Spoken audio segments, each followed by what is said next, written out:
Good morning प्यारे विद्यार्थियों को मेरी तरफ से राम राम नमस्कार। हमने पिछला जो टॉपिक पढ़ा था कक्षा 12 कृषि जीव विज्ञान का, उस पॉइंट में हम समूह चयन की विधि पढ़ रहे थे। समूह चयन की विधि में हम देखो विधियों के बारे में जब हमारा विद्यालय खुल जाएगा तब बात करेंगे, क्योंकि विधियां आपको आपके सामने बैठ के ही पढ़ाया जाएगा, ठीक है, क्योंकि इसमें विशेष चरण है, उन चरणों को समझाया जाएगा। यहाँ पर हमारे पास समूह चयन की विधि के दोष हैं। कल तक हमने क्या पढ़ा था? गुण पढ़ा था। क्या पढ़ा था? गुण। आज हम क्या पढ़ेंगे? समूह चयन की विधि के क्या पढ़ेंगे?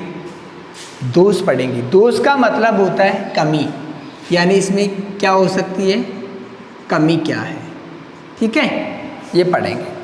तो इधर देखना, हमारे पास जो सबसे पहली कमी है वो ये है कि इनमें समरूपता का अभाव होता है। यानी समूह चयन विधि होती है, समूह चयन विधि से जो हमारे पास पादप प्राप्त होता है या उन्नत किस्म प्राप्त होती है, उस उन्नत किस्म में क्या होता है, समरूपता का अभाव होता है। यानी सारे पादप होते हैं या बीज होते हैं, उनकी संतति क्या एक समान नहीं होती है। तो आप लिखो, इस विधि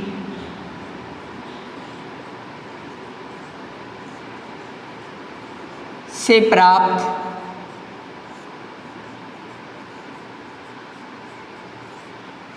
संतति या बीज में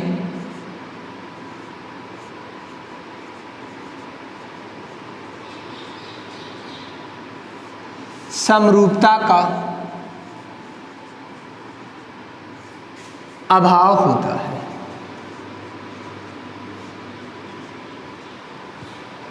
समझ गए?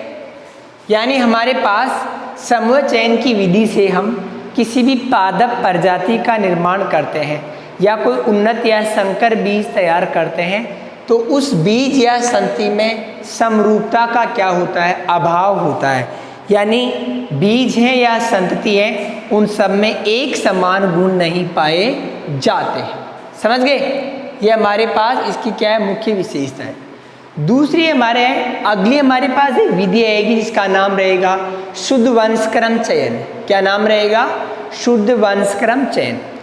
तो इसमें हमारे पास एक दोष ये भी है कि हम शुद्ध वंशक्रम विधि से कोई भी पादप तैयार करते हैं तो उसमें क्या होता है, गुणों में सुधार ज़्यादा होता है, और जो हमारे पास समूह चयन की विधि है इसमें सुधार क्या होता है, कम होता है। तो यहाँ पर हम दूसरा दोष लिखेंगे, वो लिखेंगे कि शुद्ध वंशक्रम विधि है हमारे पास, उससे सुधार क्या होता है, कम होता है। यानी इसमें सुधार क्या होता है, कम होता है, और शुद्ध वंशक्रम में क्या होता है, ज़्यादा होता है। तो आप लिखो नंबर 2 लगा के।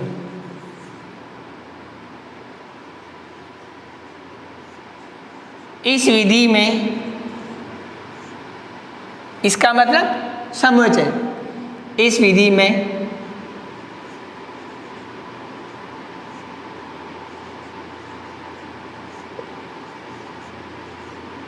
शुद्ध वंशक्रम विधि से संतति में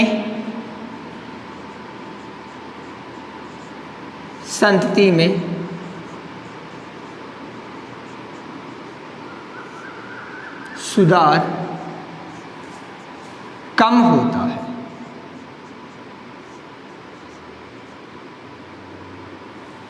समझ गए? यानी हमारे पास एक जो विधि है वह है शुद्ध वंशक्रम, एक है हमारे पास समूह चयन। दोनों विधि है, इन दोनों विधियों में अच्छी विधि कौन सी है? शुद्ध वंशक्रम है। क्या है? शुद्ध वंशक्रम।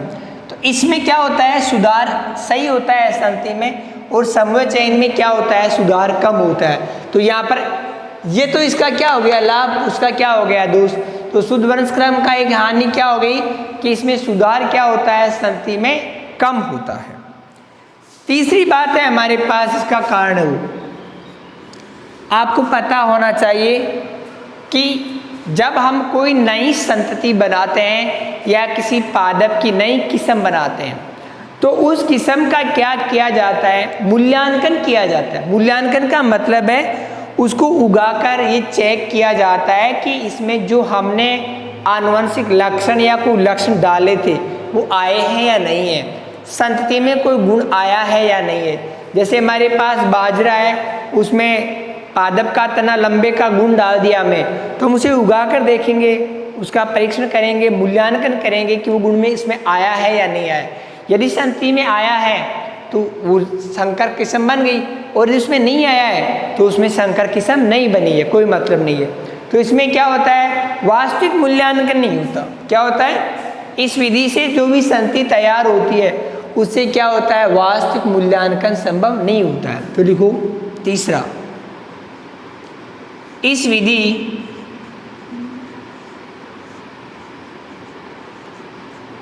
से तैयार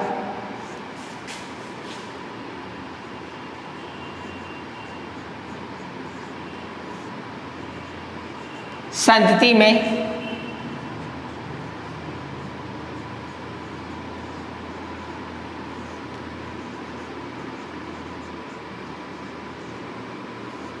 वास्तविक मूल्यांकन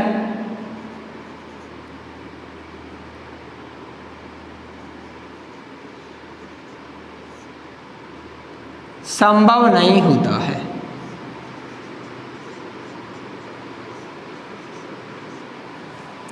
समझ गए? यानी हम उसका रियल परीक्षण नहीं कर सकते, परीक्षण का प्रमाण सत्य नहीं हो सकता, गलत भी हो सकता है, कोई जरूर नहीं है। ठीक है, तो इसमें वास्तविक मूल्यांकन संभव नहीं है। ठीक है, अब जब वास्तविक मूल्यांकन संभव नहीं है, हम परीक्षण नहीं कर सकते, तो प्रमाण भी नहीं कर सकते। प्रमाण का मतलब हम इस की विधि से तैयार बीजों को प्रमाणीकरण नहीं कर सकते। दावा के साथ यहाँ कौन कह सका क्योंकि वो बीज बढ़िया छे, आ बात आपा कौन कह सका। तो इसमें लिखो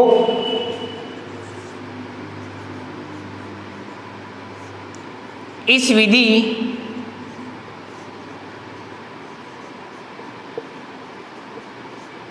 से तैयार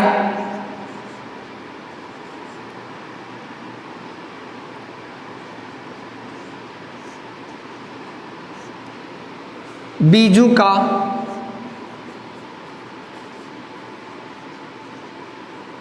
प्रमाणीकरण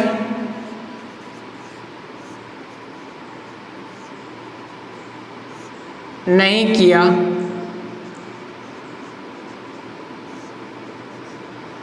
जा सकता। समझ गए? यानी हम बीज का प्रमाण नहीं दे सकते, ये प्रमाणित नहीं कर सकते कि इस बीज में ये गुण है या ये अवगुण है। ठीक है, इसका हम प्रमाण या सबूत नहीं दे सकते। एक इसमें आनुवंशिक विविधता का क्या पता नहीं लगाया जा सकता। क्या होगा इसमें, क्या होता है, आनुवंशिक विविधता का होना क्या होता है, आवश्यक होता है। ठीक है, मूल किस्म होती है उसमें। तो इसका पांचवा हमारे पास जो लाभ ये हो गया कि हम जो भी इसकी प्रजाति लेते हैं, किस्म लेते हैं, उसमें आनुवंशिक विविधता का होना क्या होता है, आवश्यक होता है।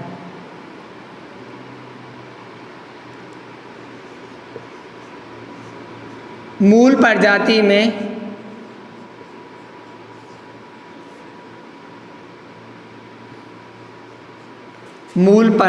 में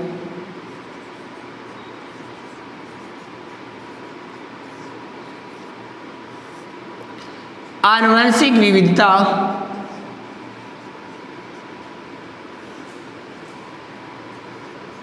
का होना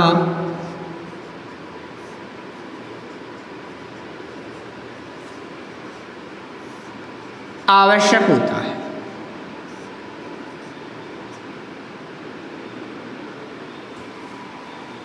यानी विविधता होनी चाहिए फसलों में। क्या होनी चाहिए, विविधता का होना जरूरी है, क्योंकि यदि फसल की प्रजाति में विविधता होती है तो प्रजाति या फसल क्या होती है, उन्नत होती है, लाभदायक होती है। तो ये हमारे पास क्या थे, समन्वय चयन की विधि के क्या थे, दोष थे। ठीक है, ये हमारे पास क्या हो गई है, समन्वय चयन विधि पूरी हो गई है। अब हमारे पास जो दूसरी विधि आएगी वो आएगी शुद्ध वंशक्रम चयन। क्या आएगी, शुद्ध वंशक्रम चयन। इसको मिटा देता हूँ मैं, ऊपर लिख देते हैं, ठीक है। तो स्टेप बाय स्टेप पढ़ लेंगे। मिटा दूँ?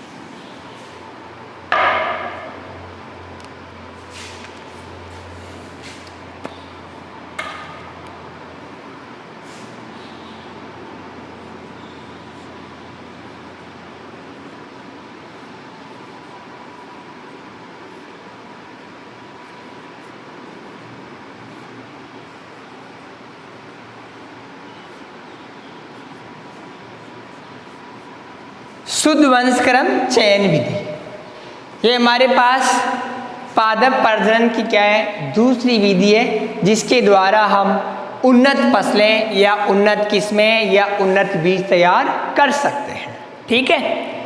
अब इसकी परिभाषा लिखेंगे, वैसे शुद्ध वंशक्रम क्या होता है। आप अगर ये कि कोई प्रजाति जी के मायने आपका स्वपरागण की क्रिया करवावा और स्वपरागण की क्रिया करवाया बाद के मायने भी में समयुग्मजी यानी एक समान गुणों वाले पादप प्राप्त होते हैं, तो उसे हम क्या कहते हैं, शुद्ध वंशक्रम विधि कहा जाता है। तो परिभाषा निकाला, स्वपरागण की क्रिया से प्राप्त समयुग्मजी पादपों की संतति होती है, उस संतति को हम क्या कहते हैं, शुद्ध वंशक्रम। समझ गया वाला? यानी एक पादप से आपा ने और भी पादप के मायने आपा स्वपरागण की क्रिया करवा दिया, स्वपरागण की क्रिया करवाया, पादप कैसे प्राप्त हो में समयुग्मजी पादप प्राप्त होते हैं, तो उसे हम क्या कहते हैं, शुद्ध वंशक्रम कहा जाता है। तो आप लिखो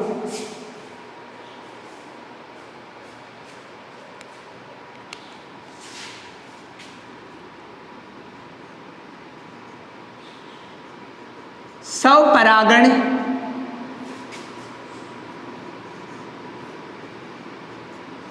की क्रिया से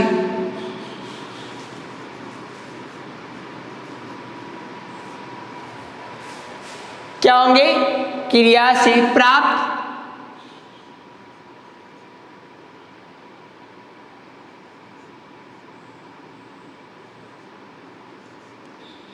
समयुग्मजी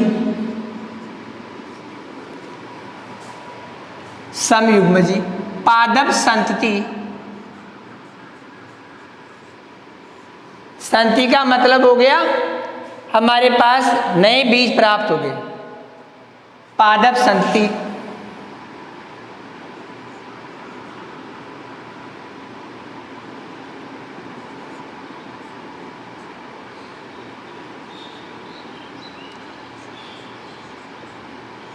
प्राप्त करने की प्रक्रिया को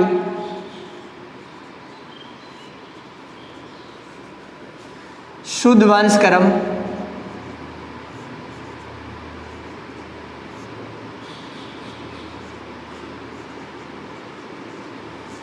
चयन कहा जाता है।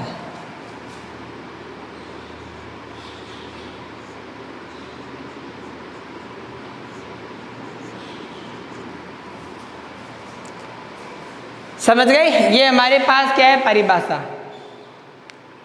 सीधी सी बात यह है कि एक समान गुणाणा पादप प्राप्त करवा की विधि ने कहे कहते हैं शुद्ध वंशक्रम, अर्थात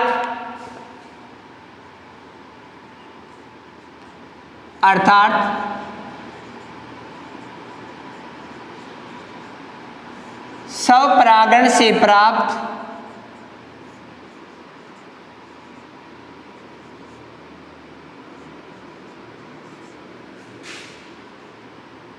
समयुग्मजी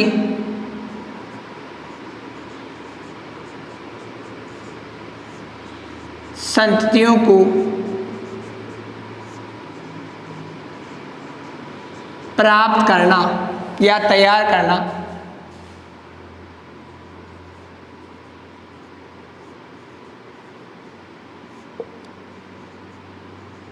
शुद्ध वंशक्रम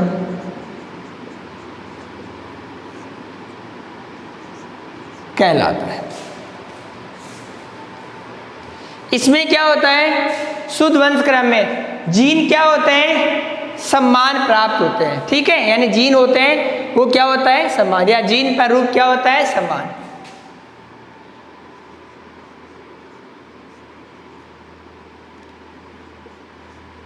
इस प्रकार की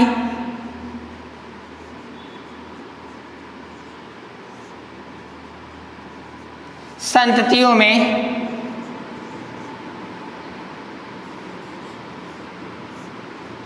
जीन प्रारूप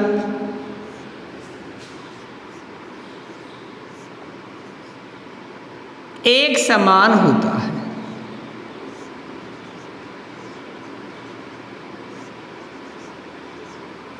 समझ गए? यानी जीन संरचना कैसी होती है इनकी, एक समान होती है।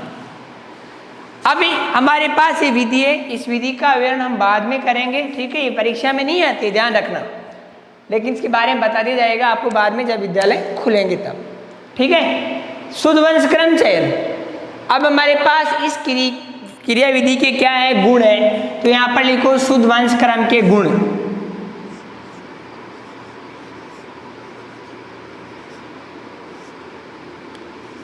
शुद्ध वंश क्रम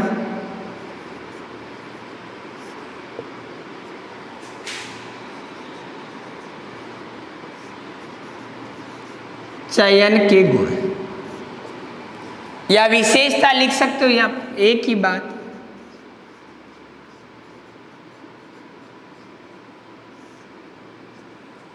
ठीक है, पहला गुण, यहां पर ध्यान देने की बात है कि आनुवंशिक विविधता का क्या होता है, पूर्ण अभाव। इसकी मुख्य विशेषता है कि इसमें आनुवंशिक विविधता होती है, उसका क्या होता है, पूर्ण अभाव होता है। तो यहां पर लिखो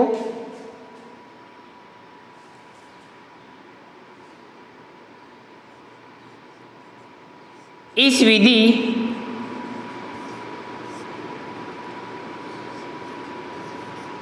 से प्राप्त संततियों में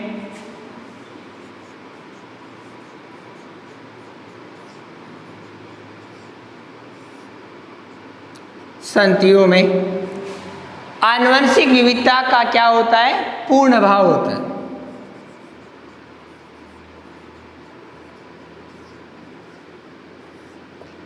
आनुवंशिक विविधता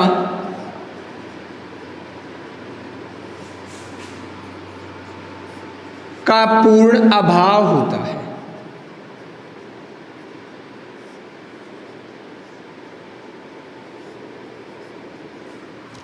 समझ गए? यानी संतति में क्या होता है, आनुवंशिक विविधता नहीं पाई जाती है। ठीक है, दूसरा इसका गुण है कि इनमें बीजों का क्या हो सकता है, प्रमाणीकरण हो सकता है। क्या हो सकता है, प्रमाणीकरण। तो यहां पर लिख दो नंबर 2 लगा के।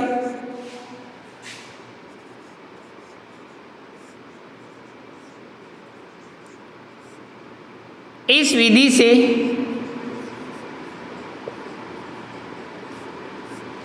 तैयार बीजों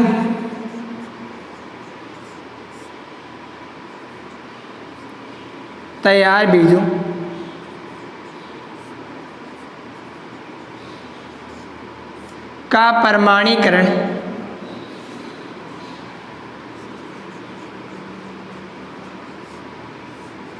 आसानी से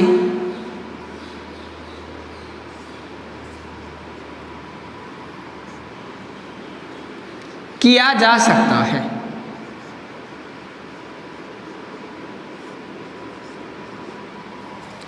यानी बीज का हम क्या कर सकते हैं, परीक्षण कर सकते हैं, और क्या कर सकते हैं, बीज की पहचान भी कर सकते हैं। क्या?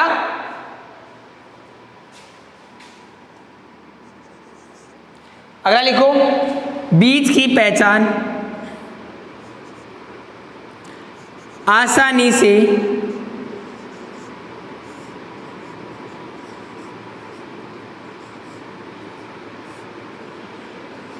बीज की पहचान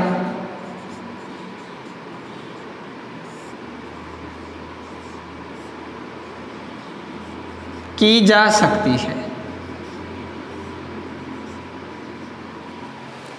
ठीक है, ये भी इसका क्या है हमारे पास एक दोष है। इसके अलावा अगला है कि विविधतापूर्ण समष्टि में क्या होता है, सुधार हो जाता है। यानी हमारे पास कोई ऐसी समष्टि इसमें विविधता पाई जाती है तो इसमें क्या हो जाएगा, सुधार। अभी मैंने बताया, इधर देखो कि इस प्रकार की संतियों में क्या होता है, आनुवंशिक विविधता का पूर्ण अभाव होता है। समझ गए? तो हमारे पास कोई ऐसी संति है जिसमें आनुवंशिक विविधता पाई जाती है तो उस संति में हम आनुवंशिक विविधता को क्या कर सकते हैं, नष्ट कर सकते हैं। तो आनुवंशिक विविधता तो लिखो यहां से,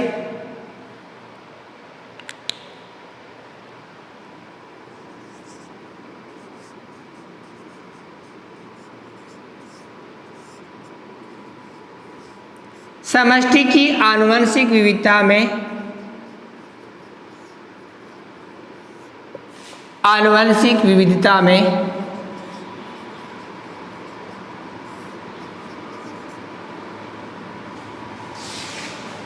क्या क्या सुधार किया जा सकता है, सुधार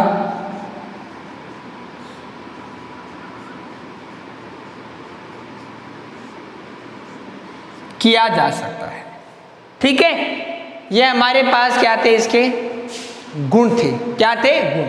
शुद्ध वंशक्रम विधि के क्या गुण है। ठीक है, ये परिभाषा हो गई है, जिन पर रूप समान होता है, इस विधि से प्राप्त संति पूर्णता का अभाव, इस विधि से तैयार बीजों का क्या हो सकता है, प्रमाणीकरण हो सकता है आसानी से, संति में बीजों की क्या हो सकती है, पहचान हो सकती है, और आनुवंशिक विविधता को क्या किया जा सकता है, सुधारा जा सकता है। आप इसका स्क्रीनशॉट ले सकते हैं।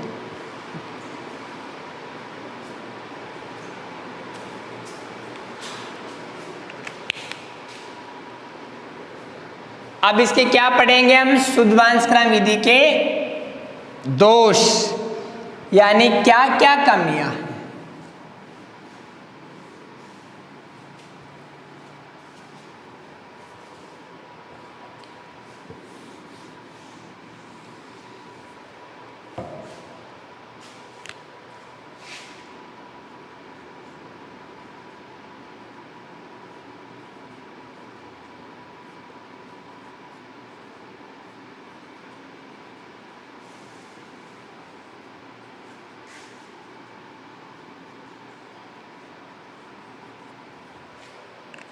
कमी, दोष, हानि।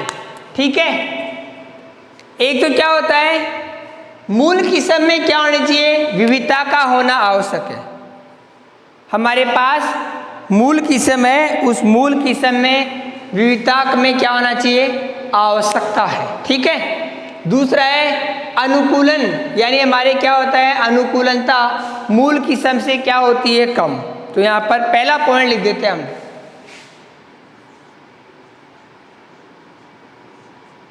इस विधि से प्राप्त संततियों में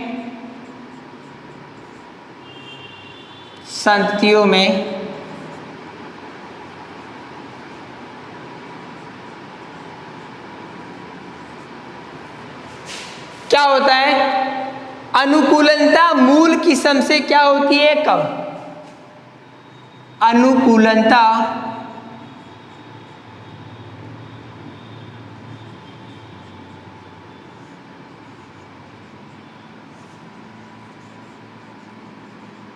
मूल किस्म से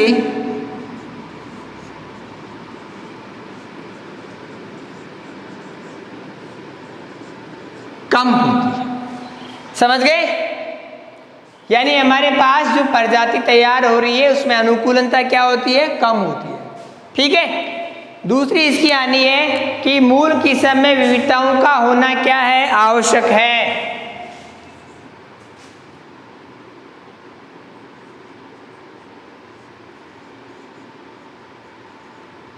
मूल किस्म में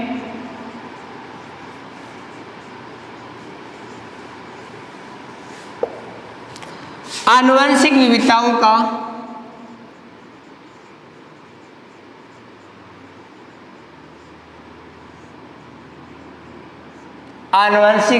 का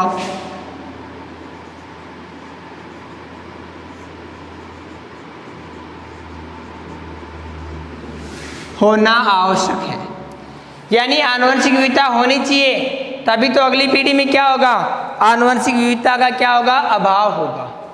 ठीक है, एक ही की विशेषता है कि एक मायने धन, समय एवं परिश्रम की आवश्यकता क्या होती है, अधिक। तो यहाँ लिख सको दो, इस विधि में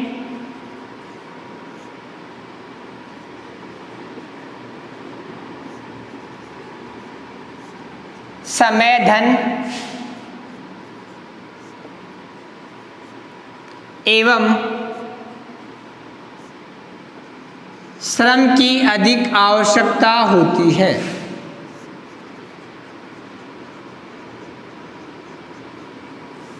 आवश्यकता होती है।